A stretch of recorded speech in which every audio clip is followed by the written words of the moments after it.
श्री शिवाय नमस्तुभ्यम। दोस्तों, मेरे चैनल में आप सभी का स्वागत है। तो आज हम बात करने वाले हैं बृहस्पति प्रदोष यानी 12 अक्टूबर को जो प्रदोष पड़ रही है, क्या पूजा विधि है, क्या समय सही है जो पूजा का है, और क्या कौन से उपाय है जो हम इस प्रदोष पे कर लेते हैं तो हमारी सारी मनोकामना जो है महादेव अवश्य पूर्ण करते हैं। तो आज हम वीडियो को जानकारी भी देंगे और पूजा विधि के बारे में भी बताएंगे। तो चलिए बात कर लेते हैं 12 अक्टूबर जो कि बृहस्पति प्रदोष पड़ रहा है।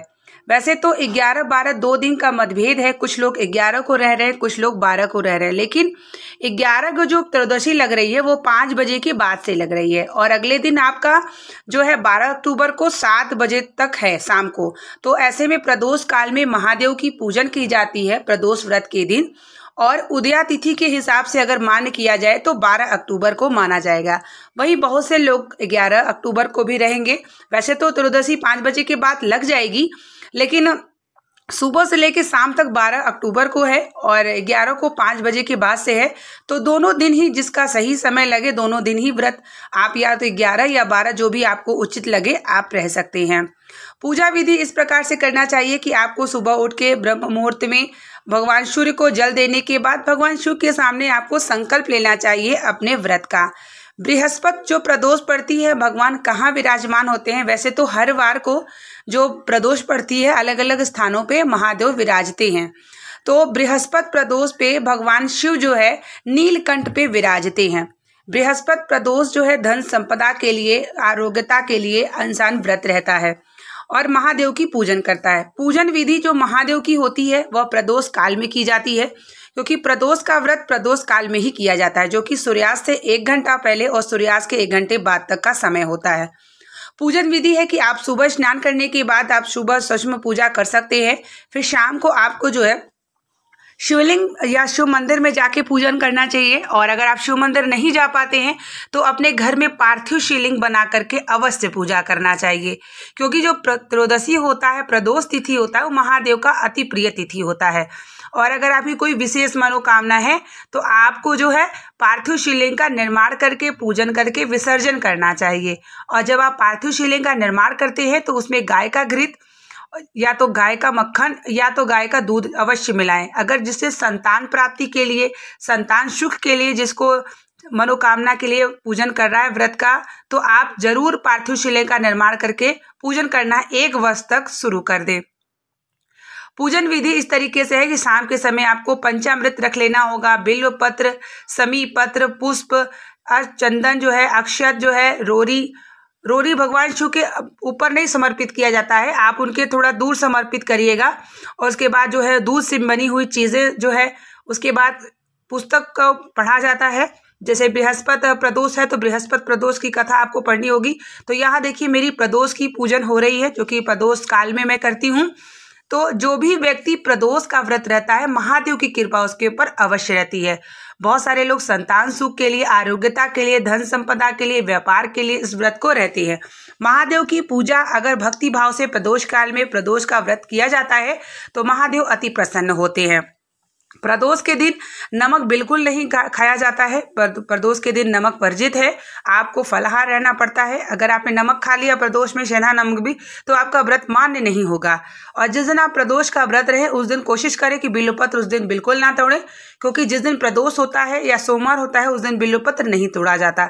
मान लीजिए आपने तोड़ के समर्पित कर दिया तो आपका व्रत जो है मान्य नहीं होगा। तो इसलिए कुछ बातों का भी ध्यान जरूर रखिएगा। वहीं अगर किसी की विशेष मनोकामना है तो वह जो है आप मनोकामना के लिए प्रदोष के दिन आपको 1 जो है समीपत्र, 1 बिल्वपत्र और 1 आपको कनेर का पुष्प, कई प्रदोष आपको जैसे कि एक महीने में 2 प्रदोष पड़ती है, तो आपको निरंतर 1 वर्ष तक 6 महीने के अंदर ही आपको मनोकामना पूर्ण हो जाएगी। अगर आप 1 वर्ष तक नियम बना लेते हैं कि 1 कनेर का पुष्प, 1 समीपत्र और 1 बिल्वपत्र भगवान शिव के मंदिर में जाकर के आपको शाम के समय यानी प्रदोष काल में चढ़ाना शुरू कर दें। महादेव अति शीघ्र आपकी जो भी कैसी भी मनोकामना होती है अवश्य पूर्ण करते हैं। वही अगर धन संपदा की बात कर ले, व्यापार नहीं चल रहा है, आर्थिक स्थिति से परेशान है, तो आपको प्रदोष के दिन पीपल के वृक्ष के नीचे दिया देसी घी का प्रदोष काल में जरूर जलाना चाहिए। या तो आपको अगर पीपल का वृक्ष नहीं मिलता है तो बिल्व वृक्ष के नीचे जरूर जलाएं, क्योंकि प्रदोष के दिन माता लक्ष्मी जो है पीपल के वृक्ष में शाम के समय विराजती हैं, और जो व्यक्ति वहां दिया जलाता है महादेव की कामना को करते हुए, तो महालक्ष्मी उसके साथ स्वयं घर चली जाती हैं। तो इसलिए प्रदोष के दिन, प्रदोष काल के समय में पीपल के वृक्ष या बिल्व वृक्ष के नीचे दिया जरूर जलाएं। अगर मान लीजिए किसी का दुख है, संकट है, कट ही नहीं रहा है, दुख पे दुख आ रहा है, तो प्रदोष काल के समय में लंबी बाती का 2 दिया जला करके दुख दरिद्र दहन स्तोत्र का पाठ करना शुरू कर दे प्रदोष काल में। अवश्य महादेव चाहेंगे तो आपके सारे दुखों को समाप्त करेंगे। तो इस तरीके से बहुत सारी मनोकामना के लिए लोग अगर उपाय करना चाहते हैं तो प्रदोष का जो दिन है वो बहुत ही महत्वपूर्ण होता है और बहुत ही कारगर होता है। अगर आपने महादेव के निमित्त कुछ कार्य करते हैं प्रदोष के दिन, तो महादेव आपके सारे कष्टों को अवश्य दूर करते हैं, क्योंकि इनकी जो तिथि होती है त्रयोदशी, महादेव की अति प्रिय तिथि होती है। और प्रदोष काल का जो समय है, क्योंकि प्रदोष में आप अक्सर देखते होंगे जो व्रत रहती हैं महिलाएं, वह प्रदोष काल में ही पूजन करती हैं, क्योंकि इनका जो समय है वह प्रदोष काल का ही है।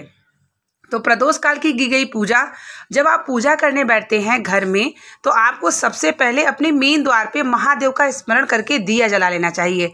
ऐसे में होता है कि जब प्रदोष काल में महादेव भ्रमण के लिए निकलते हैं और आपके घर में दिया जला हुआ होता है तो महादेव जरूर आते हैं। तो सबसे पहले अपने मेन द्वार पे दिया जला लें प्रदोष काल में। उसके बाद आप अपने घर के मंदिर में बैठे पूजन करने के लिए। पूजन करने से पहले आप सारी सामग्री को रख लें। पार्थिव शिवलिंग आपको बना लेना होगा। जब भी आप पार्थिव शिवलिंग बनाते हैं, जब आप मिट्टी लाते हैं, तो तुरंत आपको जल छिड़काव कर देना चाहिए। चाहे आपके पास गंगा जल हो, चाहे शुद्ध जल हो, चाहे फूल पुष्पों को छिड़क के जल को जरूर रख लें। उसके बाद जब आप पूजन करते हैं तो उसके पहले आप पार्थिव शिवलिंग का निर्माण कर लें। जब आप शिवलिंग का निर्माण करते हैं तो उसके नीचे एक बिल्वपत्र जरूर रखें। पूजन करने के बाद, आरती करने के बाद, क्षमा प्रार्थना के बाद आपको विसर्जन भी तुरंत कर देना चाहिए।